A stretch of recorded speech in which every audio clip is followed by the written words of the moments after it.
Robin Williams has once said, I used to think that the worst thing in life is to end up alone. It's not. The worst thing in life is to end up with people who make you feel alone.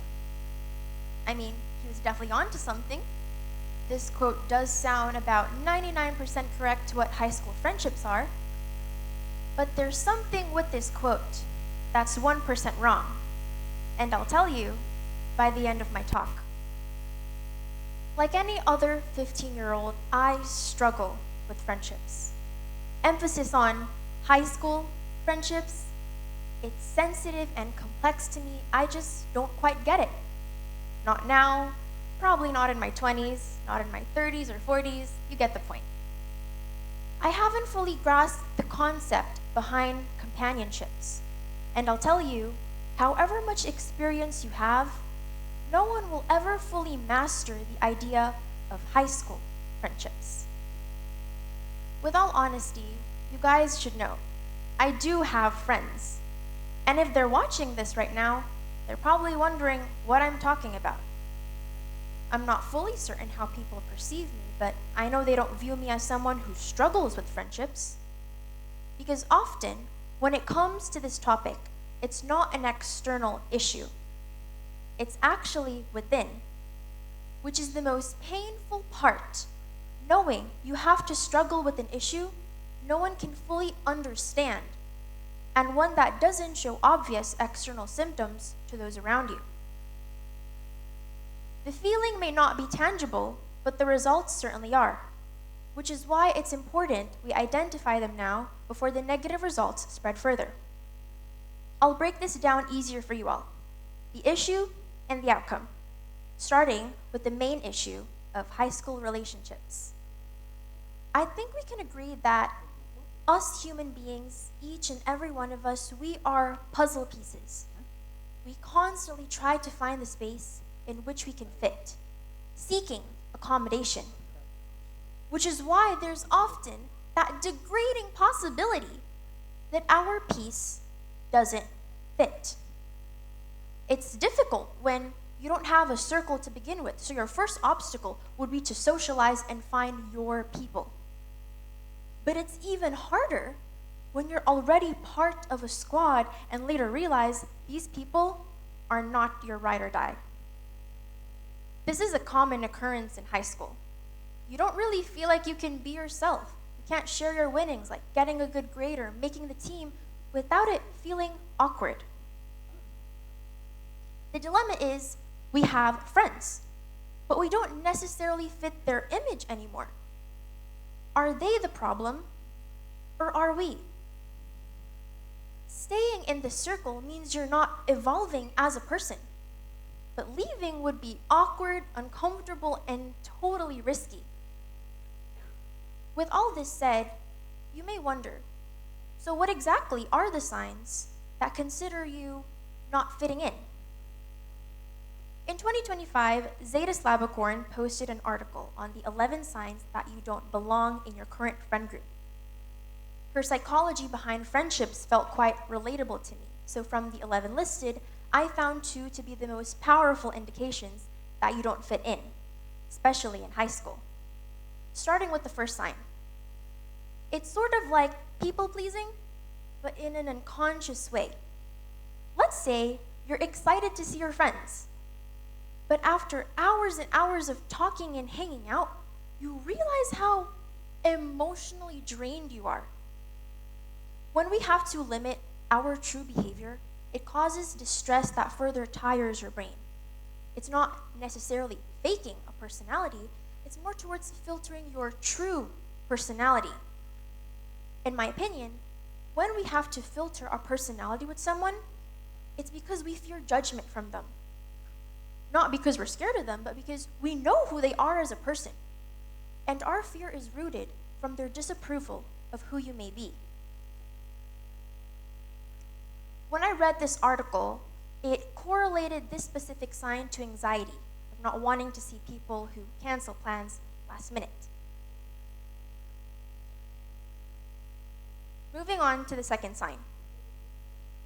Let's put ourselves in the point of view of a friend group. You're making plans to hang out on Saturday. You seem excited because you get to hang out with your friends this weekend. Yet but a few days before the planned hangout, they cancel due to the usual reasons. I don't have a driver, the restaurant's too expensive, my dad won't let me, etc., etc. With all this going on, it's definitely sad news. Yet, why do your shoulders feel lighter? Because when you're relieved to cancel plans, it means you never wanted to go in the first place. When I read this article, it correlated this specific sign to anxiety of not wanting to see people who cancel plans last minute, which is a valid explanation. However, if we're following the theme of my talk, the problem is not with your friends, and it's not with you. It's that you're outgrowing people you used to enjoy hanging out with. So plans being canceled may sometimes feel like a secret reward. So we know the signs, and we don't like them. What if we choose to ignore them? Well, if that's what you're thinking, let me remind you, outcomes exist, especially negative ones. The main negative outcome that results from the root of feeling like you don't belong is loneliness. And I don't mean being alone, because you clearly have friends. Yet even with all this companionship, deep down you ache with loneliness. Let's first understand the definition of loneliness. According to the Oxford Dictionary, loneliness is the feeling of unhappiness that results from having no friends. This is, of course, a solid definition. However, when I did some research, according to certain psychologists and the National Institute on Aging, they said that loneliness and social isolation are said to be related, but they're not the same. You can live alone and still won't feel lonely. There's an article posted on the Research and Public Health Journal where it describes how friendships with peers were understood to be central to adolescent loneliness experiences. Essentially, most lonely teenagers are the ones who have friends, or I guess these friendships are the root cause to loneliness. So, now we know the definition of loneliness, and as teenagers, we grow up and we change. Changing is normal.